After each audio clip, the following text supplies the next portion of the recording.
ಧರ್ಮ ವಿಜಯದ ಹಂತವಾಗಿ ನಿನ್ನೆ ಎರಡು ಕಡೆಗಳಲ್ಲಿ SIT ಅಧಿಕಾರಿಗಳು ಮಹಜರನ್ನ ಮಾಡಿದ್ರು. ಎಲ್ಲ ಸ್ಥಳಗಳನ್ನ ಎಲ್ಲ ಡಾಕ್ಯುಮೆಂಟ್ಗಳನ್ನ ಕಲೆಕ್ಟ್ ಮಾಡಿದ್ರು. ಅವರು ಇವತ್ತು ಮರಳಿ ಉಜ್ರೆಯನ್ನು ತಲುಪಿದ್ದಾರೆ.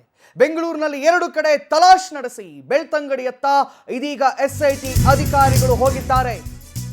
ಏನೇನ್ ಡಾಕ್ಯುಮೆಂಟ್ಗಳು ಸಿಗುತ್ತೆ ಅವೆಲ್ಲವನ್ನ ಕೂಡ ಕಲೆಕ್ಟ್ ಮಾಡ್ಕೊಂಡಿದ್ದಾರೆ. ಈ ಚಿನ್ನಯ್ಯ ಅನ್ನುವನು 3 ದಿನ ಅವರ ಮನೆಯಲ್ಲಿ ಏನ್ ಮಾಡಿದ್ದ ಅದೆಲ್ಲವನ್ನ ಕೂಡ ಪರಿಶೀಲನೆಯನ್ನ ಮಾಡಿಕೊಂಡು ಇದೀಗ ಹೋಗ್ತಾ ಇದ್ದಾರೆ. ಮಹಜರು ಮುಗಿಸಿ ಚಿನ್ನಯ್ಯನನ್ನ ಕರೆದೊಯ್ತಾ ಇದ್ದಾರೆ SIT ಅಧಿಕಾರಿಗಳು. ನಾಳೆ ಚಿನ್ನಯ್ಯನನ್ನ ಕೋರ್ಟ್ಗೆ ಹಾಜರುಪಡಿಸಬೇಕಾದ ಹಿನ್ನೆಲೆಯಲ್ಲಿ ಇವತ್ತು ವಾಪಸ್ ಕರ್ಕೊಂಡು ಹೋಗಿದ್ದಾರೆ. ಬೆಂಗಳೂರಿನಿಂದ ಬೆಳ್ತಂಗಡಿಯತ್ತ ಕರೆದೊಯ್ದಿದ್ದಾರೆ SIT ಅಧಿಕಾರಿಗಳು.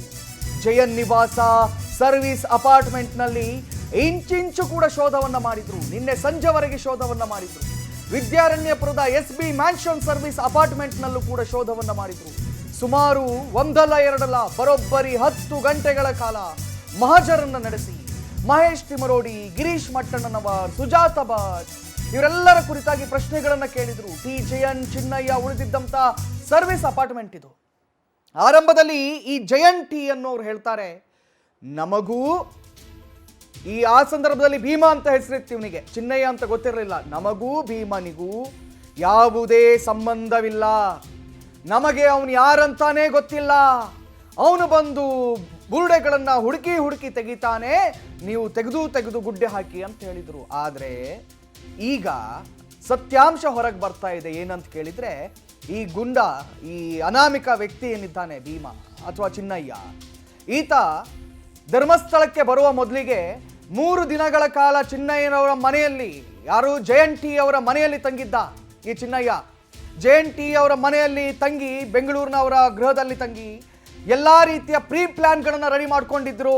ಏನೇನು ಹೇಳಬೇಕು, ಎಲ್ಲೆಲ್ಲಿ ಅಗಿಸ್ಬೇಕು, ಯಾವ ರೀತಿಯಲ್ಲಿ ನಾಟಕ ಆಡಬೇಕು, ಇದೆಲ್ಲವನ್ನ ಕೂಡ ಪ್ರೀ ಪ್ಲಾನ್ ಆಗಿತ್ತು ಬೆಂಗಳೂರಿನಲ್ಲಿ. ಹಾಗಾಗಿ ಬೆಂಗಳೂರಿಗೆ ಕರ್ಕೊಂಡು ಬಂದಿದ್ರು. ಬೆಂಗಳೂರಿನ ಜಯನ್ ಅವರ ಮನೆಗೆ ಕರ್ಕೊಂಡು ಹೋಗಿ ಇಲ್ಲಿ ಏನೆಲ್ಲ ಮಾಡದೆ ಹೇಳಪ್ಪ, ಏನೇನು ಕಥೆಗಳನ್ನು ತಯಾರು ಮಾಡದೆ ಹೇಳು ಅಂತ ಹೇಳಿ SIT ಅಧಿಕಾರಿಗಳು ತನಿಖೆಯನ್ನು ನಡೆಸಿದ್ರು.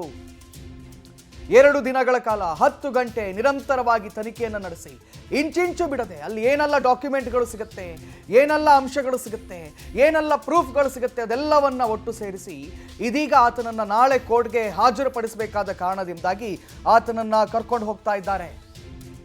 ಇನ್ನು ಈ ವಿಚಾರದ ಕುರಿತಾಗಿ ಹೆಚ್ಚಿನ ಮಾಹಿತಿಯನ್ನು ನೀಡಲಿಕ್ಕೆ ನಮ್ಮ ಪ್ರತಿನಿಧಿ ಸುಚಿತ್ರಾ ನನ್ನ ಜೊತೆ ನೇರ ಸಂಪರ್ಕದಲ್ಲಿದ್ದಾರೆ. ಸುಚಿತ್ರಾ, ಏನೆಲ್ಲ ಆಯಿತು? 10 ಗಂಟೆಗಳ ಕಾಲ ನಿರಂತರವಾಗಿ ಅಲ್ಲಿ ಮಹಜರನ್ನ ಮಾಡಿದ್ದಾರೆ. ಚಿನ್ನಯ್ಯನಿಂದ ಏನೆಲ್ಲ ದಾಖಲೆಗಳನ್ನ, ಪುರಾವೆಗಳನ್ನ ಸಂಗ್ರಹಿಸ್ಲಿಕ್ಕಾಗತ್ತೆ ಅದನ್ನೆಲ್ಲ ಸಂಗ್ರಹಿಸಿದ್ದಾರೆ. ನಾಳೆ ಏನೋ ಕೋರ್ಟಿಗೆ ಸಬ್ಮಿಟ್ ಮಾಡಬೇಕಂತೆ. ಏನೆಲ್ಲ ಅಪ್ಡೇಟ್ಗಳು ಬರ್ತಾ ಇದೆ ಸುಚಿತ್ರಾ? ಕಾರ್ತಿಕ್, ಏನು ಬೆಳ್ತಂಗಡಿಯಿಂದ SIT ಅಧಿಕಾರಿಗಳು ಬೆಂಗಳೂರಿಗೆ ಬಂದು 2 ದಿನ ಸಂಪೂರ್ಣವಾಗಿ ಮಹಜರು ಪ್ರಕ್ರಿಯೆಯನ್ನ ಅಂತ್ಯಗೊಳಿಸಿರುವಂಥದ್ದು. ಜೊತೆಗೆ ನಿನ್ನೆ ತಡರಾತ್ರಿ 2 ಗಂಟೆಯಿಂದನೂ ಕೂಡ ವಿದ್ಯಾರಣ್ಯಪುರ ಬಳಿ ಇರುವಂತಹ SB ಮ್ಯಾನ್ಷನ್ ಸರ್ವಿಸ್ ಅಪಾರ್ಟ್ಮೆಂಟ್ ಅಲ್ಲಿ SIT ಅಧಿಕಾರಿಗಳು ಶೋಧವನ್ನ ನಡೆಸಿದ್ರು. ಜೊತೆಗೆ ಏನು ಮಹಜರನ್ನ ಕೂಡ ನಡೆಸಿದ್ರು. ಏನು ಚಿನ್ನಯ್ಯ ಅಂಡ್ ಗ್ಯಾಂಗ್, ಈ ಬುರುಡೆ ಗ್ಯಾಂಗ್ ಏನಿತ್ತು, ಅವರು ಈ ಒಂದು ಸರ್ವಿಸ್ ಅಪಾರ್ಟ್ಮೆಂಟ್ ಅಲ್ಲಿ ಈ ಒಂದು ಬುರುಡೆ ಕಟ್ಟೆಗೆ ಎಲ್ಲ ಸ್ಕ್ರೀನ್ ಪ್ಲೇಯನ್ನ ಆ ಒಂದು ಅಪಾರ್ಟ್ಮೆಂಟ್ ಅಲ್ಲೇ ಮಾಡಿದ್ದಾರೆ ಅನ್ನೋ ಮಾಹಿತಿ ಕೂಡ SIT ಅಧಿಕಾರಿಗಳಿಗೆ ಲಭ್ಯ ಆಗಿತ್ತು. ಇದರಿಂದಾಗಿಯೇ ಆ ಒಂದು ಅಪಾರ್ಟ್ಮೆಂಟ್ಗೆ ಹೋಗಿ ಅಲ್ಲಿ ಮಹಜರು ಪ್ರಕ್ರಿಯೆಯನ್ನ ಮಾಡಿದ್ರು. ಸದ್ಯ ಅಲ್ಲಿ ಏನು ಲೆಡ್ಜರ್ ಅನ್ನ ಪರಿಶೀಲನೆಯನ್ನ ಮಾಡಿದ್ರು. ಆ ಒಂದು ಈ ಒಂದು ಬುರುಡೆ ಗ್ಯಾಂಗ್ ಯಾವಾಗ ಎಂಟ್ರಿ ಕೊಟ್ಟಿತ್ತು, ಜೊತೆಗೆ ಯಾರೆಲ್ಲ ಭೇಟಿಯನ್ನ ನೀಡಿದ್ರು, ಯಾರ ಹೆಸರಲ್ಲಿ ಇವರು ಬುಕ್ ಅನ್ನ ಮಾಡಿದ್ರು ಅನ್ನೋದ್ರ ಬಗ್ಗೆ ಸಂಪೂರ್ಣವಾಗಿ ಮಾಹಿತಿಯನ್ನ ಕಲೆ ಹಾಕಿರುವಂತದ್ದು. ಜೊತೆಗೆ SI ಸೈಮನ್ ಅವರ ಒಂದು ತಂಡ ಏನಿತ್ತು, ಆ ಒಂದು ತಂಡ ಇವತ್ತು ಮಹಜರು ಪ್ರಕ್ರಿಯೆಯನ್ನ ಸಂಪೂರ್ಣವಾಗಿ ಮುಗಿಸಿರುವಂತದ್ದು. ಜೊತೆಗೆ CCTV ದೃಶ್ಯಾವಳಿಗಳನ್ನ ಕೂಡ ಕಲೆ ಹಾಕಿ ಆ ಒಂದು CCTV ಫುಟೇಜಸ್ ಅನ್ನು ಕೂಡ ಈಗಾಗಲೇ SIT ಅಧಿಕಾರಿಗಳು ತೆಗೆದುಕೊಂಡು ಹೋಗಿರುವಂತದ್ದು. ಇನ್ನಷ್ಟು ಏನು ಗಿರೀಶ್ ಮಟ್ಟಣ್ಣ ಹಾಗೆ ವಕೀಲರ ಮನೆಯಲ್ಲೂ ಕೂಡ ಈ ಒಂದು ಮಹಜರು ಪ್ರಕ್ರಿಯೆಯನ್ನ ನಡೆಸೋದಿತ್ತು. ಆದ್ರೆ ನಾಳೆ ಏನು ಚಿನ್ನಯ್ಯನನ್ನ ಕೋರ್ಟ್ಗೆ ಪ್ರೊಡ್ಯೂಸ್ ಮಾಡೋದ್ರಿಂದಾಗಿ ಇವತ್ತೇ ಚಿನ್ನಯ್ಯನನ್ನ ಬೆಳ್ತಂಗಡಿ SIT ಕಚೇರಿಗೆ ಕರೆದೊಯ್ದಿರುವಂತಹದ್ದು. ನಾಳೆ ಅವರು ಕೋರ್ಟಿಗೆ ಚಿನ್ನಯ್ಯನನ್ನ ಹಾಜರುಪಡಿಸಿ ನಂತರದಲ್ಲಿ ಮತ್ತೆ ಆತನನ್ನ ಕಸ್ಟಡಿಗೆ ಪಡೆದು ವಿಚಾರಣೆಯನ್ನ ಮುಂದುವರಿಸ್ತಾರೆ. ಜೊತೆಗೆ ಇನ್ನೂ ಇನ್ನೂ ಕೂಡ ಏನು ಈ ಒಬ್ಬ ಚಿನ್ನಯ್ಯನಿಗೆ ಗಿರೀಶ್ ಮಟ್ಟಣ್ಣ, ಸುಜಾತ ಭಟ್ಟು ಜೊತೆಗೆ ಜಯನ್ನು ಇನ್ನು ಏನು ಗಿರೀಶ್ ರೋಡಿ ಇರ್ಬೋದು, ಸಾಕಷ್ಟು ಜನ ಈತನಿಗೆ ಒಂದಷ್ಟು ಷಡ್ಯಂತ್ರವನ್ನ ರೂಪಿಸೋದಕ್ಕೆ ಸಹಾಯವನ್ನ ಮಾಡಿದ್ರು. ಇವರೇ ಷಡ್ಯಂತ್ರ ಮಾಡೋದಕ್ಕೆ ಎಲ್ಲವನ್ನ ಹೇಳ್ಕೊಟ್ಟಿದ್ದು ಅಂತ ಹೇಳಿ ಈಗಾಗಲೇ ಏನು ಚಿನ್ನಯ್ಯ ಕೂಡ ಒಂದು ಕಡೆ ಬಾಯನ್ನ ಬಿಟ್ಟಿರುವಂತದ್ದು. ಈ ಬಗ್ಗೆ ಕೂಡ SIT ಅಧಿಕಾರಿಗಳು ತನಿಖೆಯನ್ನ ಮಾಡ್ತಿದ್ದಾರೆ. ಕೋರ್ಟ್ಗೆ ಹಾಜರುಪಡಿಸಿ ನಂತರದಲ್ಲಿ ವಿಚಾರಣೆಯನ್ನ ನಡೆಸಿದಂತ ಸಂದರ್ಭದಲ್ಲಿ ಮತ್ತೆ SIT ಅಧಿಕಾರಿಗಳು ಆತನನ್ನ ಬೆಳ್ತಂಗಡಿಯಿಂದ ಮತ್ತೆ ಬೆಂಗಳೂರಿಗೆ ವಾಪಸ್ ಕರೆದುಕೊಂಡು ಬರುವಂತಹ ಸಾಧ್ಯತೆ ಇದೆ.